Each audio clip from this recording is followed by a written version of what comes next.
Good morning, dear friends. I'm glad to see you. Today is the 24th of June, and I'd like to read for you a science fiction story by Ray Bradbury, The Rocket.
Many nights Fiorello Bodoni would awaken to hear the rockets sighing in the dark sky.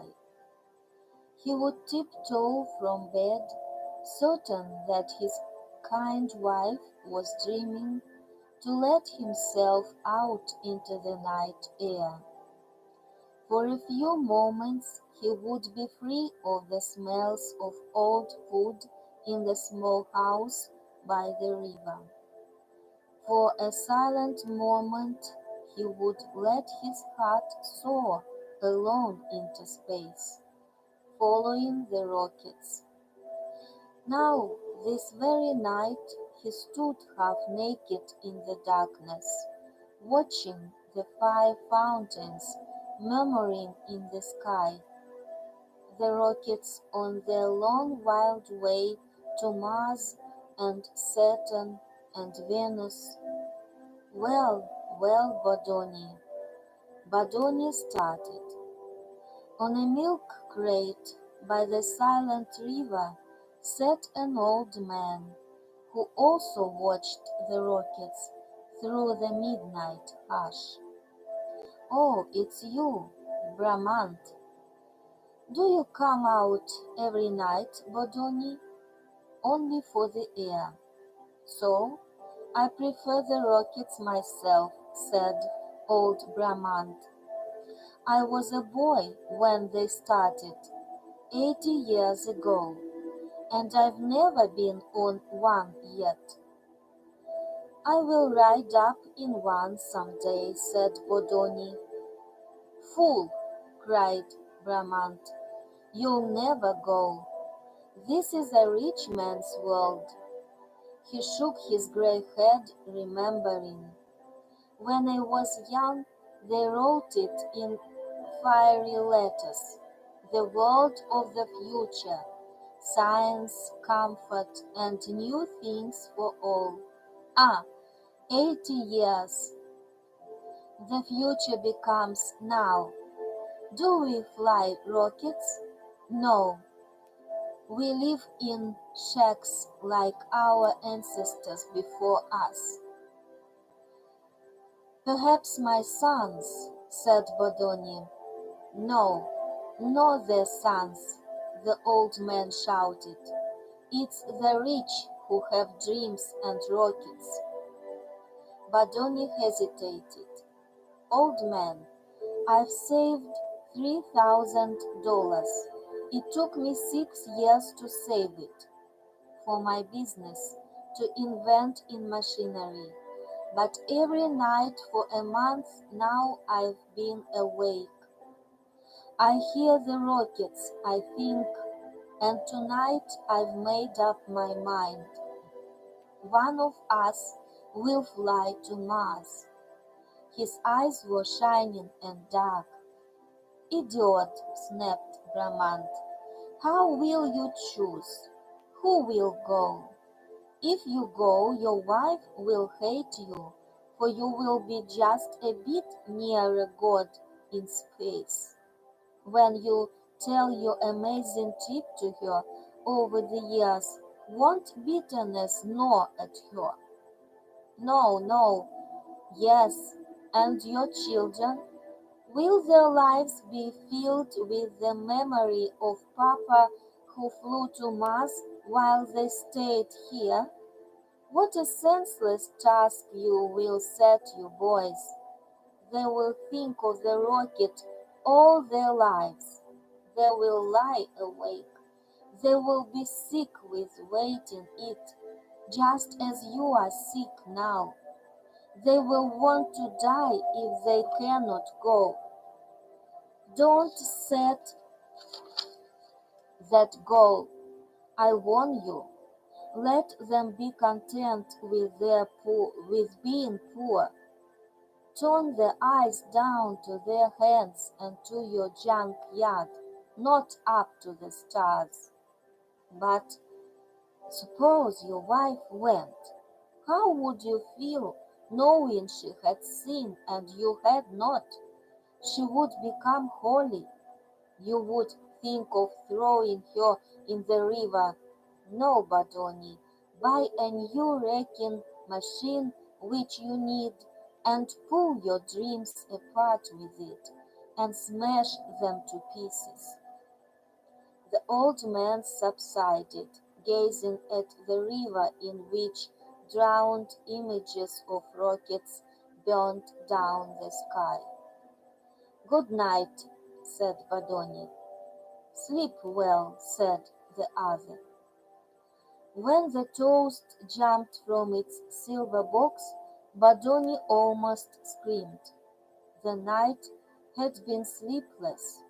Among his nervous children, beside his mountainous wife, Badoni had twisted and stared at nothing. Bramant was right. Better to invest the money. Why save it when only one of the family could ride the rocket, while the others remained to melt in frustration? Fiorella, eat your toast, said his wife Maria. My throat is shriveled, said Bodoni. The children rushed in, the three boys fighting over a toy rocket, the two girls carrying dolls which duplicated the inhabitants of Mars, Venus, and Neptune, green mannequins with 3 yellow eyes and 12 fingers. I saw the Venus rocket, cried Paola. It took off. Whoosh! Hissed Antonella. Children, shouted Bodoni, hands to his ears. They stared at him. He seldom shouted. Bodoni arose. Listen, all of you, he said. I have enough money to take one of us on the Mars rocket. Everyone yelled. You understand? He asked. Only one of us. Who? Me, cried the children. You, said Maria. You, said Badoni to her. They all fell silent. The children reconsidered. Let Lorenzo go, he's oldest. Let Mariam go, she is a girl. Think what you would see, said Badoni's wife to him, but her eyes were strange. Her voice shook. The meteors like fish, the universe, the moon. Someone should go who could tell it well on returning. You have a way with words. Nonsense. So have you, he objected. Everyone trembled. Here, said Badoni unhappily. From a broom he broke straws of various lengths. The short straw wings. He held out his tight fist. Choose. Solemnly each took his turn. Long straw, Long straw, another. Long straw. The children finished. The room was quiet. 2 straws remained, but Donny felt his heart ache in him. Now he whispered, Maria. She drew. The short straw, she said. Ah, sighed Lorenzo, half happy, half sad. Mama goes to Mass. But Donny tried to smile. Congratulations. I will buy you ticket today. Wait, Fiorello, you can leave next week, he murmured. She saw the sad eyes of her children upon her, with the smiles beneath the straight large noses. She returned the straw slowly to her husband. I cannot go to Mass, but why not? I will be busy with another child. What? She would not look at him. It wouldn't do for me to travel in my condition. He took her elbow. Is this the truth? Draw again. Start over. Why didn't you tell me before? He said incredulously. I didn't remember. Maria, Maria, he whispered, patting her face. He turned to the children. Draw again. Paola immediately drew the short straw. I go to Mass. He danced wildly. Thank you, Father. The other children edged away. That's well, Paola. Paola stopped smiling to examine his parents and his brothers and sisters. I can go, can't I? He asked uncertainly. Yes? And you like me when I come back? Of course. Paola studied the precious broom straw on his trembling hand and shook his head. He threw it away. I forgot. School starts. I can't go. Draw again. But none would draw. A full sadness lay on them. None of us will go, said Lorenzo. That's best, said Maria. Bramante was right, said Bodoni.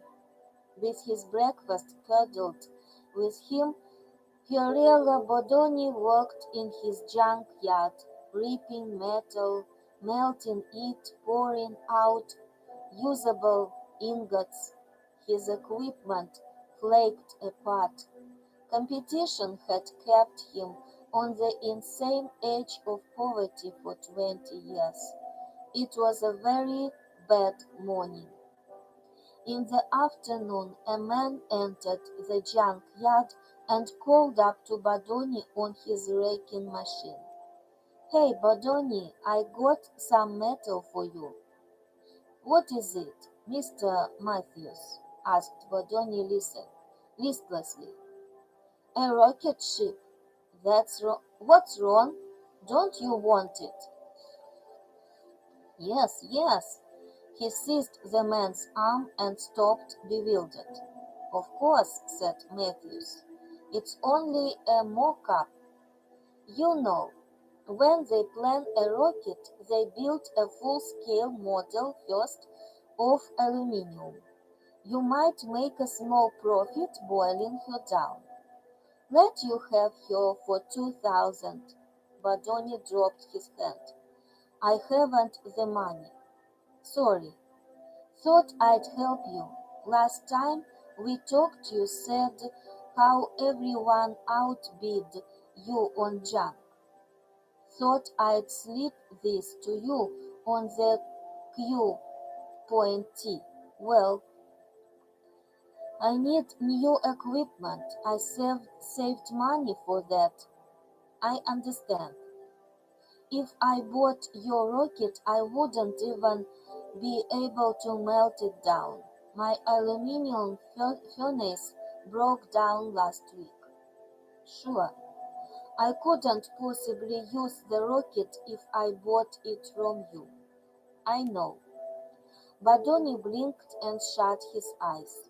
He opened them and looked at Mr. Matthews. "But I am a great fool. I will take my money from the bank and give it to you." "But if you can't melt the rocket down, deliver it," said Badoni. "All right, if you say so. Tonight?" "Tonight," said Bodoni, "would be fine. Yes, I would like to have a rocket ship tonight." There was a moon. The rocket was white and big in the junkyard. It held the whiteness of the moon and the blueness of the stars. Bodoni looked at it and loved all of it. He wanted to pet it and lie against it, pressing it with his cheek, telling it all the secret wants of his heart. He stared up at it. "You are all mine," he said.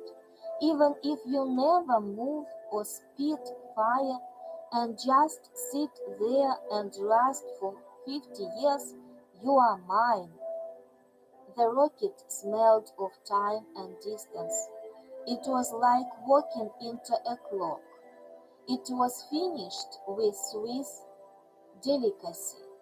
One might wear it on one's watch job.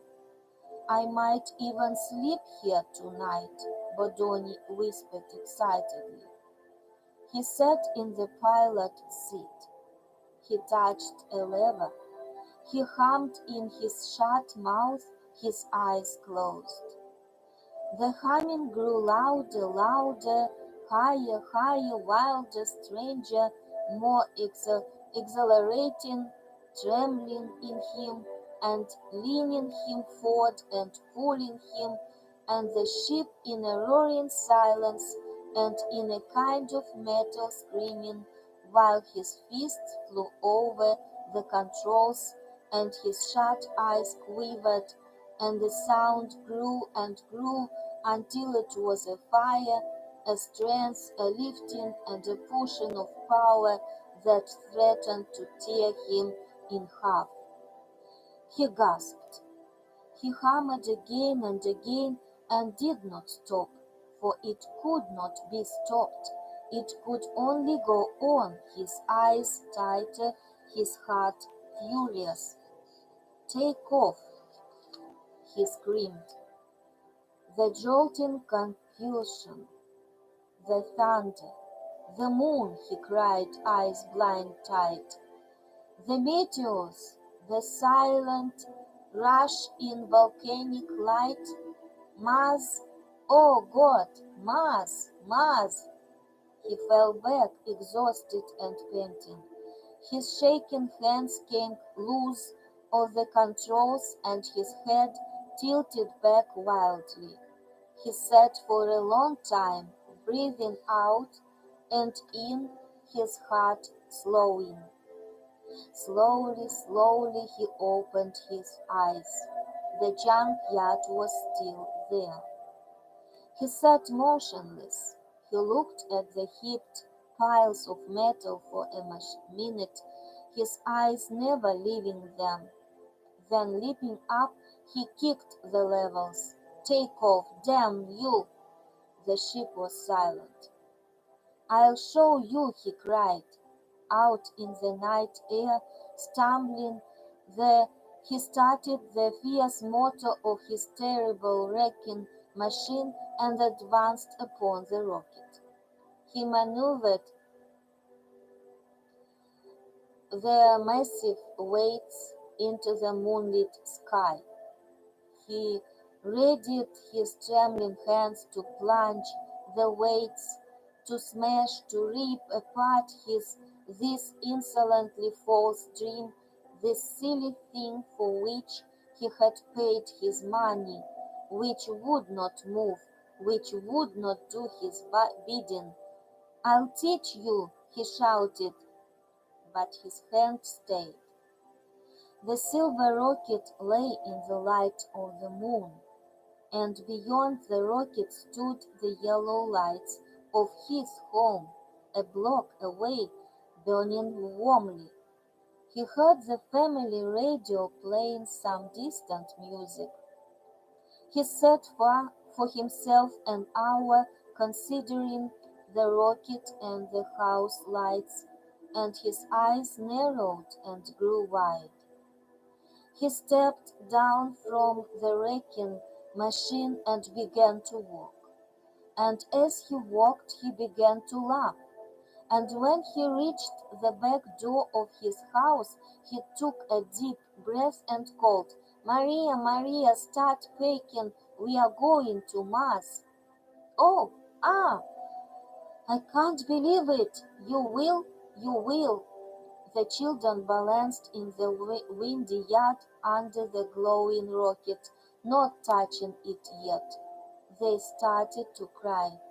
Maria looked at her husband. "What have you done?" she said. "Take our money for this? It will never fly." "It will fly," he said, looking at it. "Rocket ships cost millions. Have you millions?" "It will fly," he repeated steadily. "Now go to the house, all of you. I have phone calls to make, work to do. Tomorrow we leave. Tell no one. Understand? It is a secret." The children edged off from the rocket, stumbling. He saw their small, feverish faces in the house windows far away. Maria had not moved. "You have ruined us," she said. "Our money used for this thing, when it should have been spent on equipment." "You will see," he said. Without a word, she turned away. "God help me," he whispered, and started to work. Through the midnight hours, trucks arrived, packages were delivered, and Vadoni, smiling, exhausted his bank account. With blowtorch and metal stripping, he assaulted the rocket. Eddie took away, worked fiery magics and secret insults upon it. He bolted 9 ancient automobile motors into the rocket's empty engine room. Then he welded the engine room shut so none could see his hidden labor. At dawn he entered the kitchen. "Maria," he said, "I'm ready for breakfast." She would not speak to him. At sunset he called to the children, "We are ready, come on." The house was silent. "I've locked them in the closet," said Maria. "What do you mean?" he demanded. "You'll be killed in that rocket," she said. "What kind of rocket can you buy for $2,000? A bad one." "Listen to me, Maria. It will blow up. Anyway, you are no pilot." "Nevertheless, I can fly this ship. I have fixed it." You have gone mad," she said. "Where is the key to the closet?" "I have it here." He put out his hand. "Give it to me." She handed it to him. "You will kill them." "No, no." "Yes, you will. I feel it." He stood before her. "You won't come along?" "I'll stay here," she said. "You will understand. You will see then," he said and smiled. He unlocked the closet. "Come, children, follow your father." "Goodbye, goodbye, Mama." She stayed in the kitchen window, looking out at them, very straight and silent. At the door of the rocket, the father said, "Children, we will be gone a week. You must come back to school, and I to my business." He took each of their hands in turn. "Listen, this rocket is very old, and will fly only one more journey. It will not fly again. This will be the one trip of your life. Keep your eyes wide." "Yes, Papa." "Listen, Keep your ears clean. Smell the smells of a rocket. Feel, remember. So when you return, you will talk of it all the rest of your lives. Yes, Papa. The ship was quiet as a stopped clock. The airlock hissed shut behind them. He strapped them all like tiny mummies into rubber hammocks. Ready? He called. Ready, all replied. Take off! He jacked 10 switches. The rocket thundered and leaped. The children danced in their hammocks, screaming. Here comes the moon! The moon dreamed by. Meteors broke into fireworks. Time flowed away in a serpentine of gas. The children shouted. Released from their hammocks hours later, they peered from the pots. There's Earth! There's Mars! The rocket dropped pink petals of fire while the hour dials spun. The child's eyes dropped shut. At last they hung like drunken moths in their cocoon hammocks. Good, whispered Badoni alone. He tiptoed from the control room to stand for a long moment, fearful at the airlock door. He pressed a button. The airlock door swung wide. He stepped out. Into space, into inking tides of meteor and gaseous torch, into swift mileagues and infinite dimensions? No, Badoni smiled. All about the quivering rocket lay the junk yard.